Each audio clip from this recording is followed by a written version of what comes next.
So I wanted to come on here and talk a little bit about hope.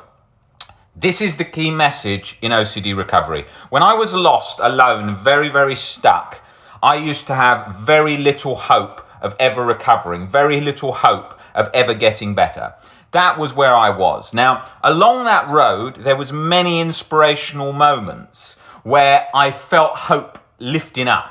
One of those great moments was obviously when I found Albert Ellis's work. That was a huge game changer because I could see how I could get under that chronic guilt and chronic anxiety. So that was a real game-changing moment. And of course, when I found Stoicism, that sort of really sort of paved the way for Albert Ellis's work and sort of got under so much of what Ellis's messages, and that alone I could see thousands and thousands of years of work that had sort of paved the way. I could see it all made sense. Rational reality. It was reality that there was nothing to be scared of, that fear was an illusion. I could see that it was a myth. That completely changed my perspectives on fear. I could see these roadblocks didn't need to hinder me. They were myths. They were illusions. OCD was this great illusionist, and fear was this great illusionist, and I could see that, so I could break those down, and that opened up those paths of hope in my brain that then made that freedom, that sort of empowered position in my mind in terms of my life. Now, that didn't come just from Ellis and Stoicism. That came from looking at life in general, looking for people that inspired me in life in general. People like the likes of Tony Robbins, for example, who's probably the most successful life coach in the world and changed thousands of lives. Things I like about him, things I don't like about him. But what I think is so great about what he did is just when I watched him, I found him so motivating. I found that he sort of made me feel so alive straight away. And I thought, well, that's what I really want to bring to the OCD community. That real inspiration, that when you're feeling low, that you can see hope, that you can see that you can get better. You can see that you don't need to be held back by chronic anxiety and chronic fear. That changed so much for me. And that was in so many different inspirational speakers' work that when I was looking through it and I was watching so many of these videos, compulsively probably at the time, it wasn't great.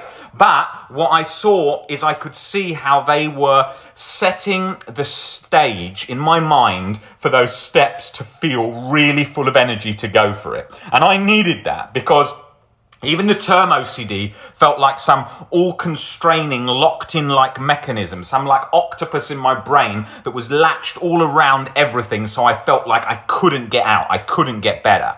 So that was key. I needed that catalyst to sort of ignite that fire of motivation to get me going. And I've done loads of videos on hope for this reason, because it's so key. Because when you're surrounded in your mind with OCD, with this just constant OCD negativity, it's very hard to even see an ounce of hope.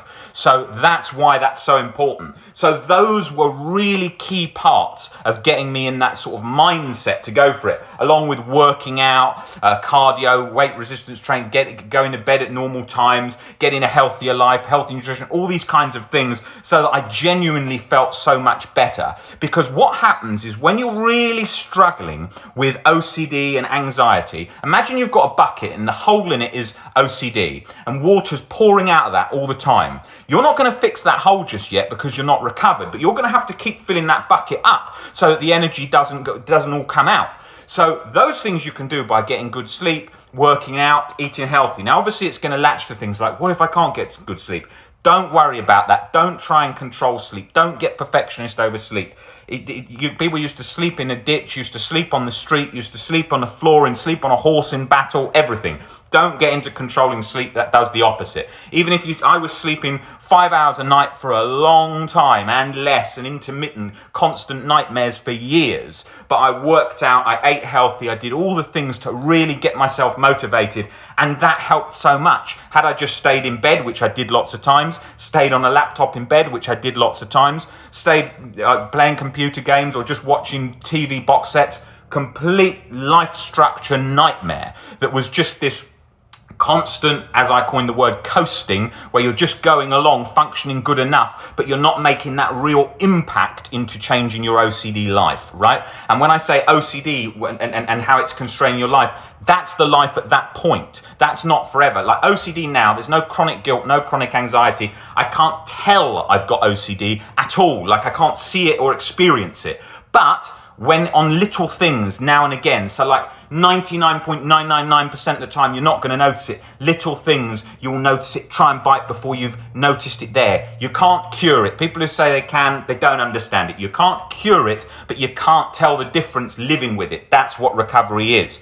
And trust me, that's a hell of a lot better than a lot of diseases people live with, where they can't get to that level of recovery and that balance and that peace-like internal state. They can't do that because the disorder doesn't allow that, right? Well, this disorder does. This disorder, there's only an illusion of fear. Once you break that down, it doesn't have the grip. It doesn't have that constraining hold. So that's the first message that I wanted to talk about with motivation and hope. Get yourself around things that really lift you up. Get yourself around things that you love doing. Get yourself around things that are going to make your body feel alive.